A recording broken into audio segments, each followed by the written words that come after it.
A partir de estos momentos, nos enlazamos con las regiones del país a través de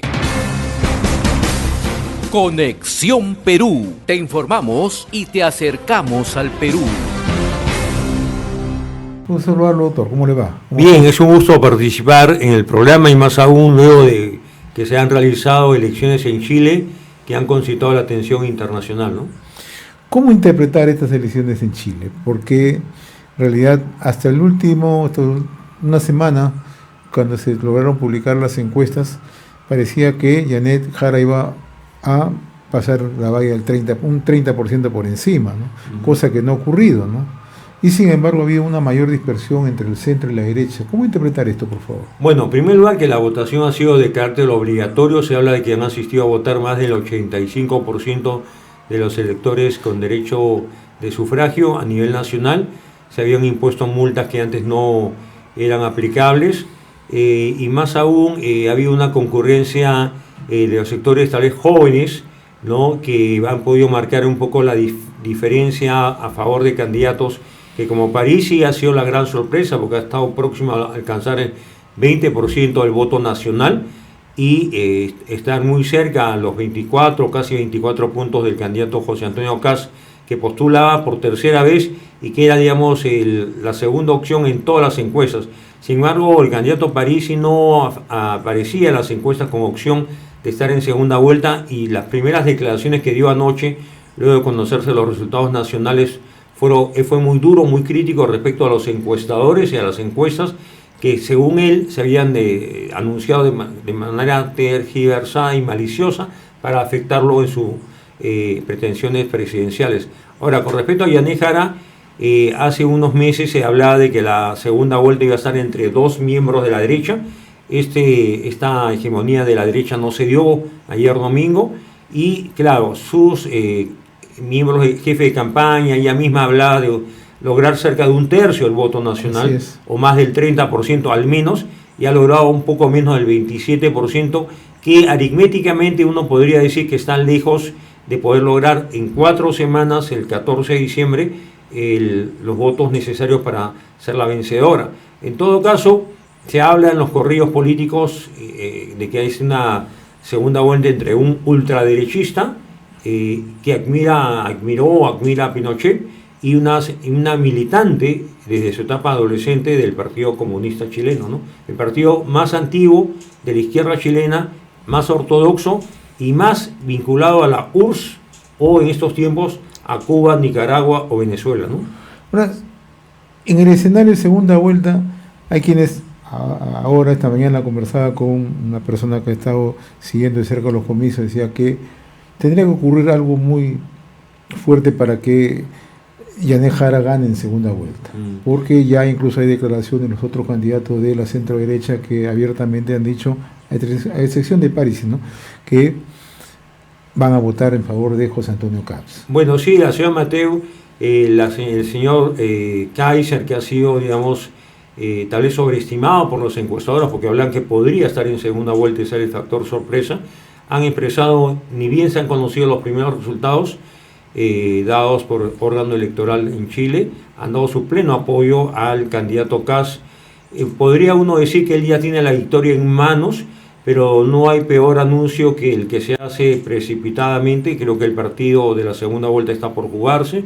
La señora Jara es una hábil política, es una persona con formación ideológica, tiene a su favor que fue una exitosa ministra de Trabajo, que mostró algunos logros, por ejemplo, reducción de la jornada de trabajo semanal a 40 horas, el tema de la reforma del sistema de pensiones privado en Chile y algunos otros beneficios laborales que bajo su administración ministerial se lograron en Chile con consenso en el Congreso.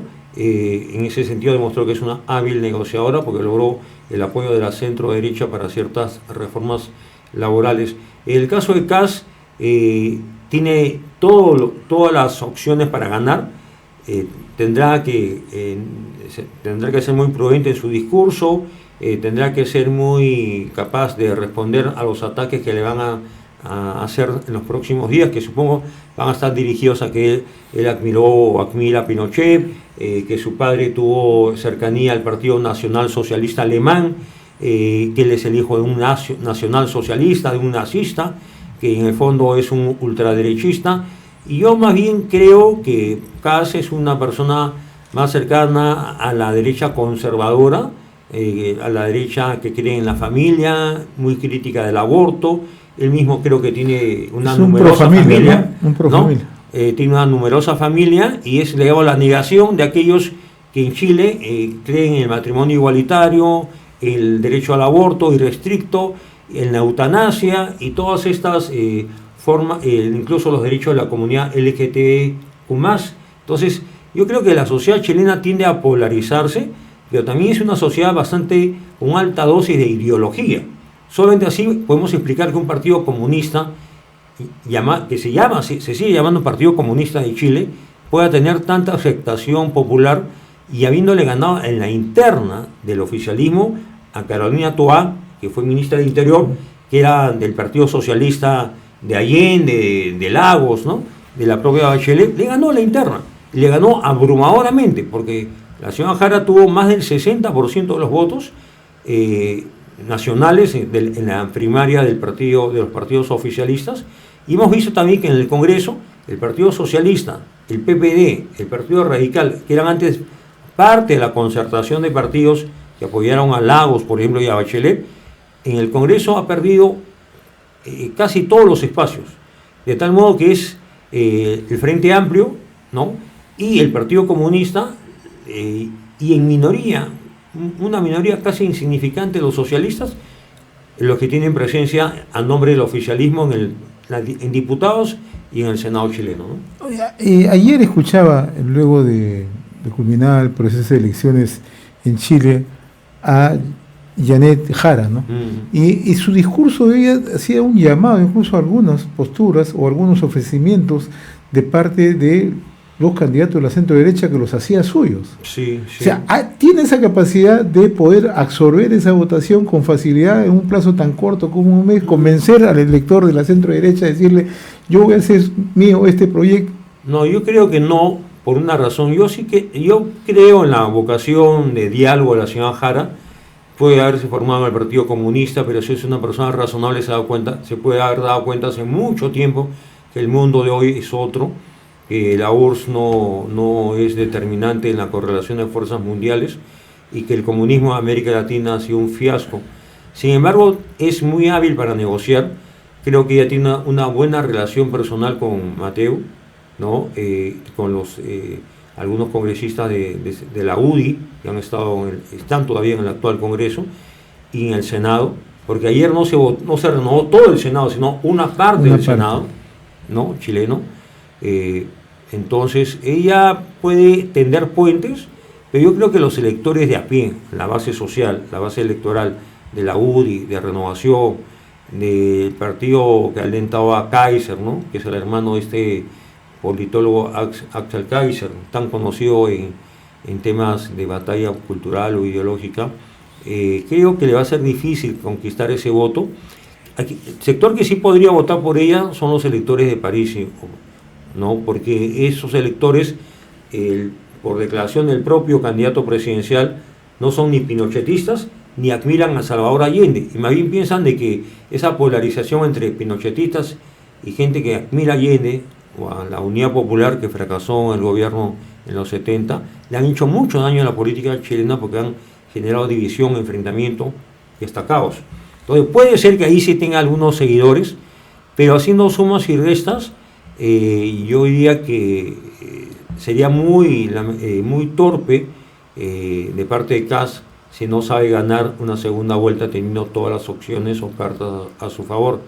En todo caso, lo que más podría lograr Janet Jara es forzar un resultado apretado, ¿no? Digamos un 53-47, sí, un 52-48, que en mi concepto no se va a dar, más vale que sea un 60-40 o un 63-37, y no sería nada raro, porque cuando se votó el referéndum para aprobar la Carta Política en el 2022, que el país estaba tan polarizado y el proyecto constitucional era tan progresista, tan de izquierda, 60 y tantos, 62 o más del 62% votaron por el no. O sea, yo diría que en Chile los porcentajes de izquierda y derecha se mantienen más o menos parejos, ¿no?, en el tiempo. Ahora, ¿quién es el gran perdedor? Boric. Sí, el presidente Boric demostró ha demostrado que una cosa es ser un líder social, un líder universitario, ¿no?, un líder de la protesta del 2019, y otra cosa es ser jefe de Estado, ¿no? No tuvo visión, trató de ser punto medio entre respecto a las dictaduras de Nicaragua, Cuba, Venezuela, pero no fue suficiente.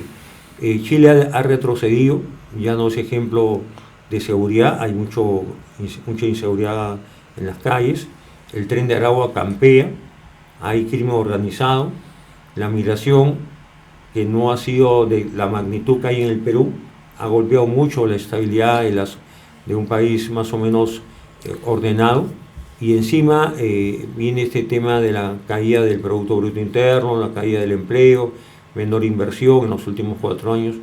O sea, el saldo que deja el presidente Boric es negativo, y el costo lo ha asumido la candidata del oficialismo, ¿no? Vamos a otro tema que también ocurrió aquí en América Latina, en Ecuador. Ayer tuvo lugar un referéndum convocado por Daniel Noboa, ¿no? Pero también las 4 preguntas planteadas han recibido el no de parte de la población. ¿Cómo entender esto? Bueno, alguien podría decir desde el correísmo que ganó el correísmo, ¿no? Pero yo creo que no ganó el correísmo, sino ha ganado la falta de cordura y ponderación de un presidente que cree que, como tiene cierta popularidad y cierto apoyo social, puede convocar a un referéndum como el que convocó, con preguntas que de antemano iban a generar el rechazo de los electores, porque ir a un proceso constituyente en Ecuador, sobre pretexto que se necesitan leyes severas para el crimen organizado, la verdad que no se necesita cambiar una constitución para tener éxito contra el crimen organizado. Ahí está totalmente equivocado.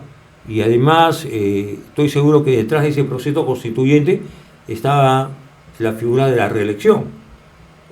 O sea, un hombre de menos de 40 años que tiene cierta popularidad, ¿qué mejor idea tuvo que convocar a una constituyente, tener mayoría en esa constituyente, cambiar de constitución dejando de lado la constitución de Rafael Correa para él perpetuarse en el poder?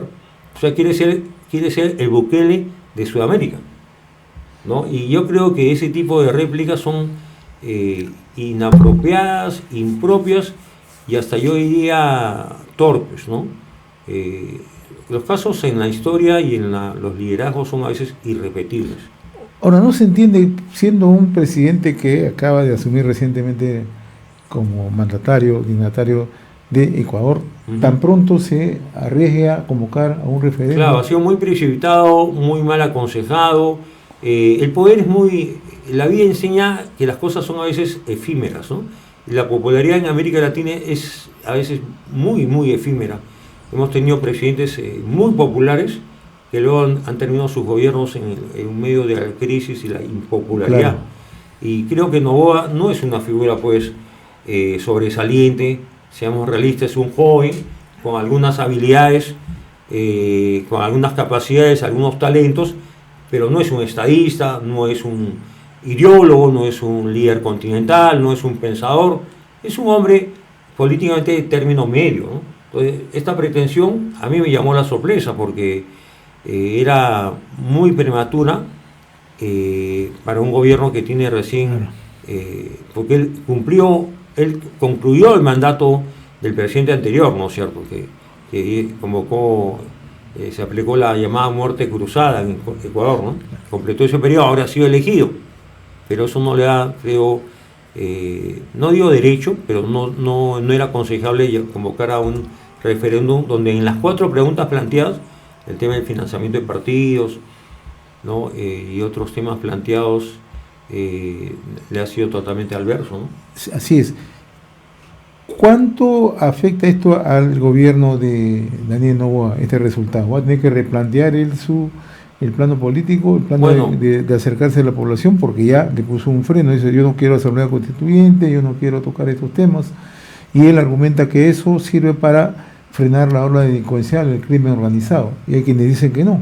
No, yo estoy, mire, Cuando Aya La Torre firmó la Constitución del 79, esa Constitución que fue derogada por la del 93 era una Constitución que permitía ser empleada por un gobierno como el de Vargas Llosa, si hubiera sido presidente, o un gobierno de Lapra, o un gobierno de otra tendencia.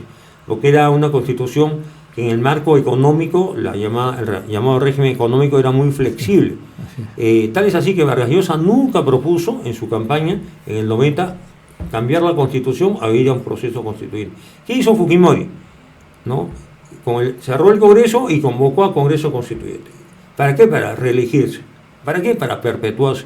Lo mismo ha querido hacer Noboa, y lo mismo han querido hacer, pretendió hacer o hizo Evo Morales, o Rafael Correa en su momento, o Hugo Chávez, que cuando juró el cargo de presidente en el año 99 dijo: juro ante esta Constitución moribunda. Y los venezolanos creyeron que cambiando la Constitución la vida iba a ser mejor. Y hace poco en el Perú había toda una ola política con Pedro Castillo para ir a un proceso constituyente. Y en Chile, que tanto hicieron por tener una nueva Constitución, el primer proceso constituyente fue rechazado. Y el segundo, que era más de derechas, también fue rechazado. O sea, los pueblos se están acostumbrando que la Constitución no es un papel mojado, que puedo yo cambiar cada 10 años, 20 años o cada gobierno, sino que es una... Y no es una carta blanca. No es una carta blanca, que además, más que la Constitución, depende de la legislación y de la gestión de gobierno. Cuando hay buena gestión, hay liderazgo, ni con la mejor Constitución del mundo se logra éxito. Pero si hay un mal gobierno, pues, mejor dicho, si hay mal gobierno y una muy buena Constitución, fracasa el país. Podemos tener una Constitución mediocre, pero con buenas políticas y a cargo de políticos responsables y con responsabilidad de gobierno, las cosas pueden salir bastante mejor.